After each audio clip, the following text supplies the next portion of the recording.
was talking about providing those experiences. I'm finding that when we're evaluating new students for special education services or eligibility for special education services, we have to determine whether it's lack of exposure to to toys, to games, to curriculum.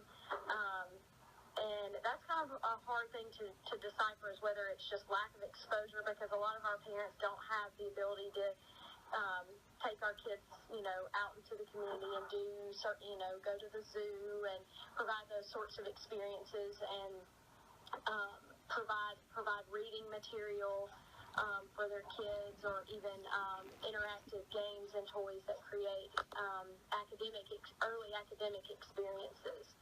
So that's hard as a special education teacher, just trying to determine which is it lack of exposure or a developmental issue. I think, no parent wants to have to face, the fact that their child may need special education services.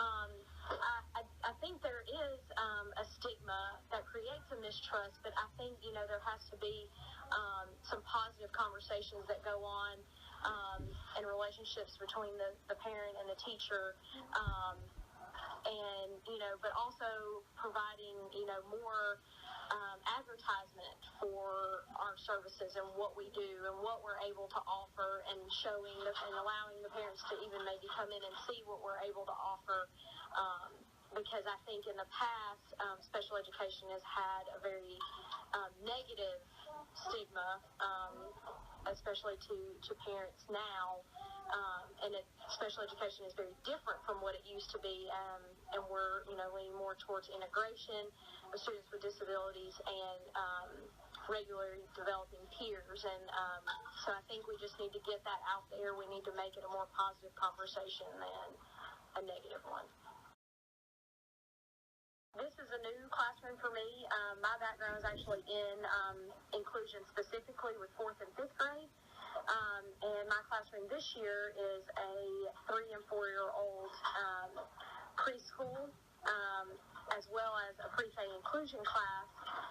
So basically, we look for children out in the community that are struggling, that their needs are not being met by maybe church programs or other community-based programs. And then the pre-K inclusion class is students who are a little bit more high-functioning, and they are in a classroom with their regularly developing peers. But I find that it's really hard for us to find the 3- and 4-year-olds for the preschool class. We have to kind of rely on Babies Can't Wait, but a lot of parents who are not aware of Babies Can't Wait, we have to rely on word of mouth. We have found kids through their pediatricians, but we've also found kids through, a friend of a friend told my friend that their child was having issues, and what do they do? And so we have to kind of create more advertisement, as I said, for our program, so we can find these kids and get early intervention services.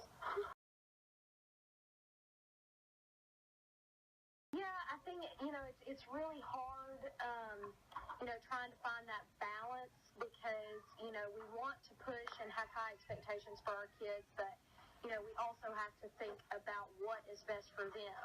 If it is best for them developmentally to repeat a grade or whatever that may be, that needs to be looked at, with the IEP team, with the parent, with the teacher, and determine what is best. And I think a lot of teachers are very wary of that.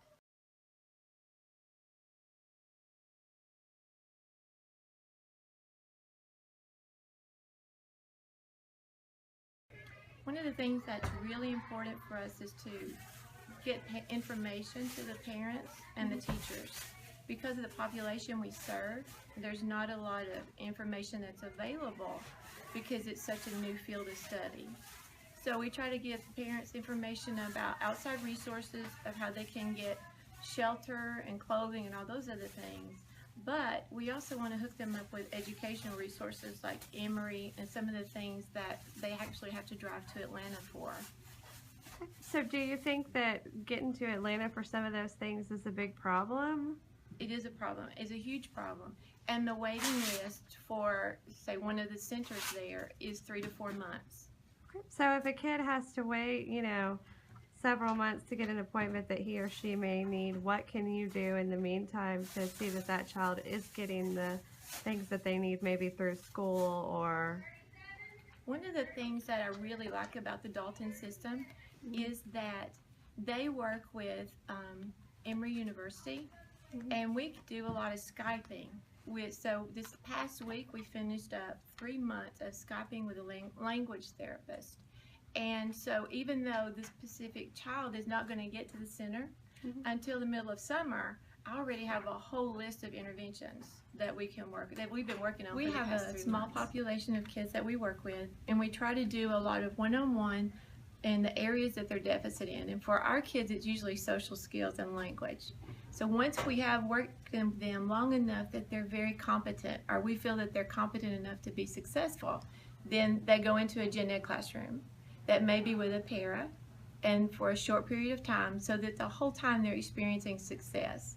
And we just keep increasing that until they're able to make it in the classroom on their own. So why not just throw them in the classroom from the beginning without, working on that stuff before? When our kids are put in a gen ed classroom, or they come from a gen ed classroom where they've not had services, it's really hard to take out all of the negative influences that they've gotten from their teachers, from administration, from the other people they have interaction with, that has absolutely torn their self-esteem to pieces. And it's really sad because there's not an understanding that it's not their fault. Autistic kids and behavior disorder kids in the same classroom, which shouldn't work, but it's great. And we have pre-K through 3rd grade. So we try to get them out as much as possible and socialize as much as possible. We get to celebrate the smallest little things, and that's the best celebrations of all.